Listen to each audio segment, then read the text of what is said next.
Well, in April 2008, I was knocked from a bike by a speeding driver, so I had a number of injuries. I hit the road with my chin, hence the loss of teeth and broken jaw, and then I hit the road on the side, on the right hand side, so I have more bruises down that side. So I was in hospital for a while and my jaw was wired, and then I was sent home. About 6 weeks later, I started to feel very unwell. I got flu-like symptoms. I do work for the NHS, and so I self-medicated, got out the paracetamol and took myself off to bed and rested. But by Monday morning I was feeling much worse, so my husband took me down to the doctor. He rang the orthopaedic department at my local hospital and asked if they'd see me because he felt that I had cellulitis. Probably about 11 by the time we got to A&E, and we went through the system. It was about 3 o'clock by the time it was decided that maybe this wasn't a leg problem because I had recent surgery on my jaw. It was something to do with the Max Fax surgery that I'd had, and Max Fax wasn't done at the particular hospital, so they got in contact with the second hospital and said, please will you see this lady, she's got an infection and we want to rule it out that it's a jaw. So my husband drove me to the other hospital, went in via A&E, was triaged about an hour later. About 7 or 8 o'clock I went up to the dental ward. I was very unwell by this point. I was suffering from what I believe are called rigors. I was shaking a lot, obviously vomiting, and sometimes was very hot and needing to take everything off, and other times was very cold and needed covering up with blankets, and my husband sort of holding me down in this chair. And the orthopaedic surgeon came up about 10 o'clock and agreed the infection was probably in my leg. They couldn't actually find anything in my jaw. A number of the people that I'd seen had said you need IV antibiotics, and once you get those you will start to feel a lot better. But unfortunately nobody actually gave me any antibiotics. They were very kind to me and patted my hand and gave me some paracetamol, but I wasn't given any IV antibiotics. So about midnight we got word that there was a bed, and again it was said, you know, when you get some IV antibiotics you'll start to feel a lot better.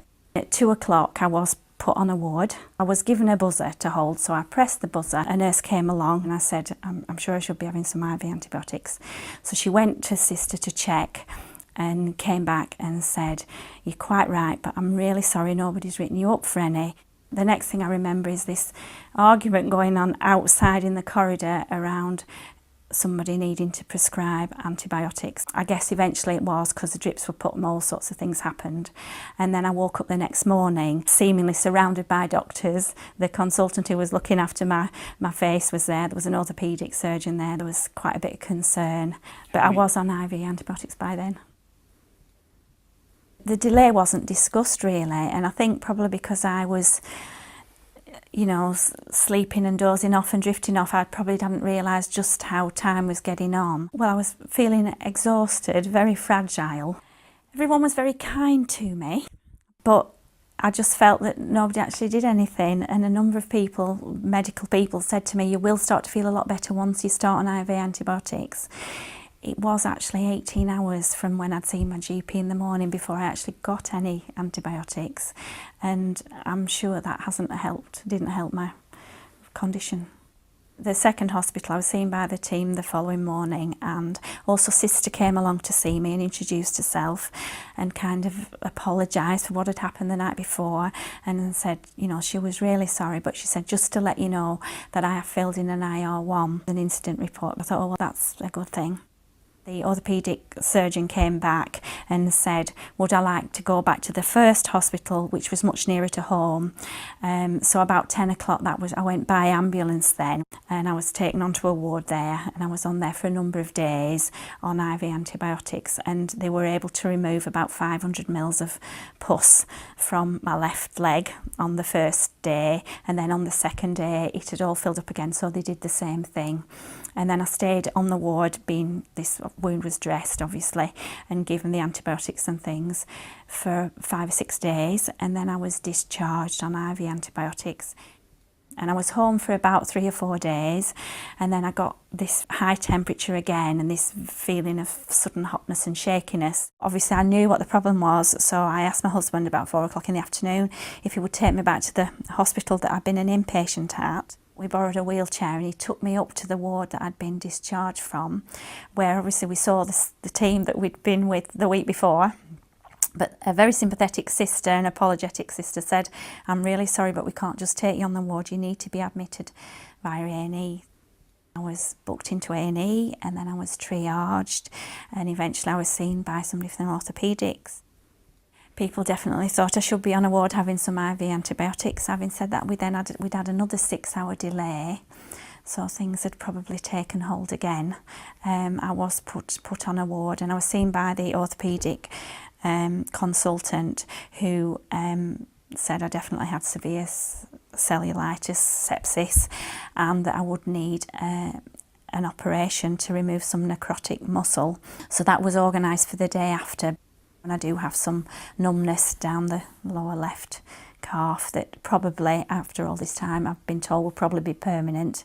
I suppose I expected, you know, within 3 months of the actual injury occurring, that I would have been back at work, you know, back on my bike and fit and well. And we're now almost 3 years down the road, and it's not over yet.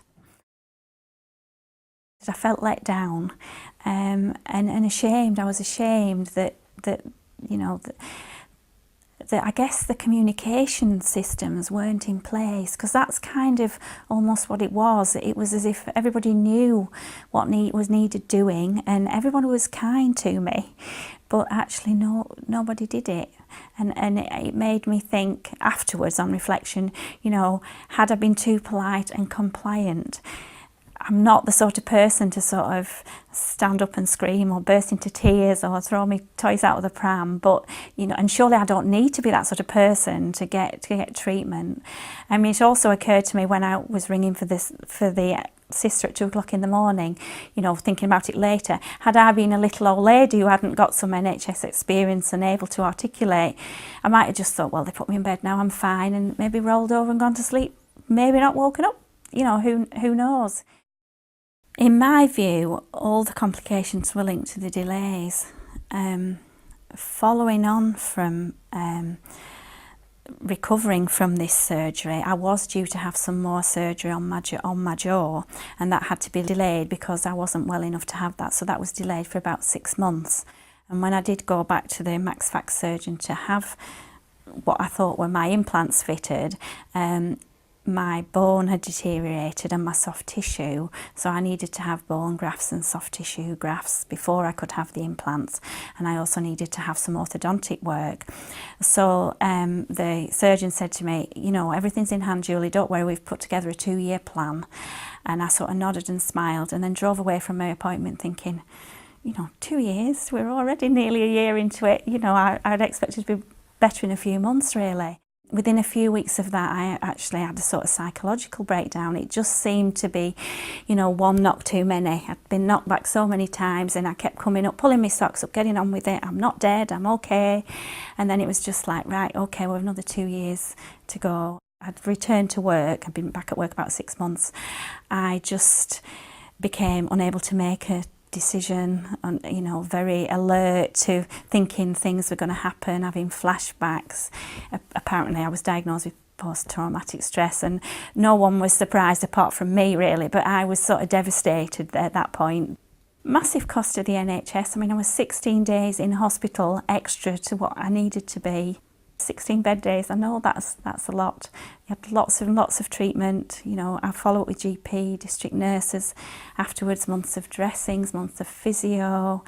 It was, in my view, it was unnecessary. If the antibiotics could have been given much earlier in the system on both occasions, I think the outcome would have been much better for me and for the service. It seemed as if everybody thought someone else should be doing it. Everybody knew what should be being done, but everybody assumed that someone else would do that bit. I have been asked, you know, why I didn't make a complaint, and I think because I was so weakened after both episodes in hospital, I just didn't have the energy to do it. I didn't want to go through all the trauma of it. I was worried that one person might get the blame for this, and in my view it definitely wasn't about one person, because the treatment I had was was by individuals was good and kind, and I would say that if they were evaluated they would all come out fine, but I kept falling through gaps and I didn't really know or have the strength to make a complaint about the gaps and to be able to articulate that well at the time.